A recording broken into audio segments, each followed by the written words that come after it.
These are officials of the Ministry of Aviation and the interim management of Nigeria Air.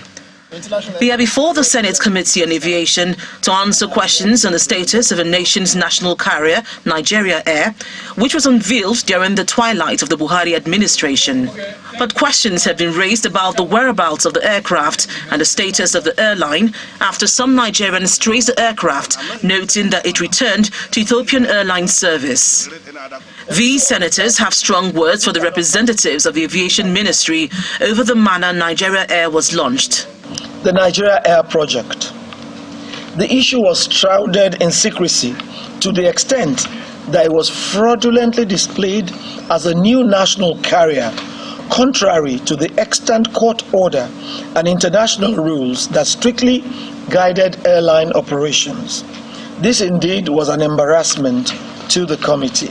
Why will you, for whatever reason, having an interim MD, be in a hurry to unveil a national carrier on the last day of your administration? Why? But the interim managing director, Nigeria Air, says the airline was unveiled at the time it was to prove to Nigerians that the project is not a fluke. The aircraft that came in and left was a legitimate charter flight. You see, ever since 2018, all you'd ever seen about Nigeria Air aircraft were pictures, drawings, not the real aircraft. And we felt it was time to show what the real aircraft would look like.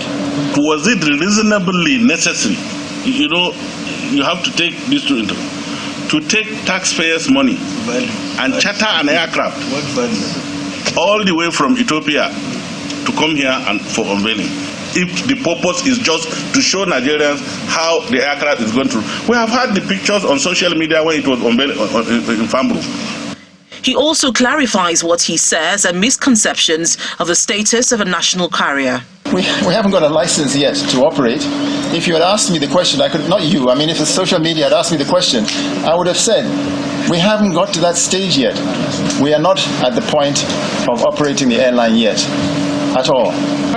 The representatives from the Aviation Ministry and Nigeria Air then proceed to the House of Representatives to meet with the lower chambers Aviation Committee. The committee chairman says members do not support the launch of the airline because of a lack of supporting and necessary documents. We are not part of the launch and we do not support the launch, especially at a time issues are yet to be cleared. The committee hereby resolved to 1. Direct the Federal Ministry of Aviation and its partners in the Nigeria Air project to immediately suspend any operations regarding to Nigeria Air and every other actions with respect to Nigeria Air. The committee further advises that the Federal Ministry of Aviation, with its agency, the NCAA, should designate some Nigerian indigenous airlines as carriers to take advantage of bilateral air services agreements entered into by Nigeria, pending when a viable national carrier comes on board. Linda Akibi, Channels Television News.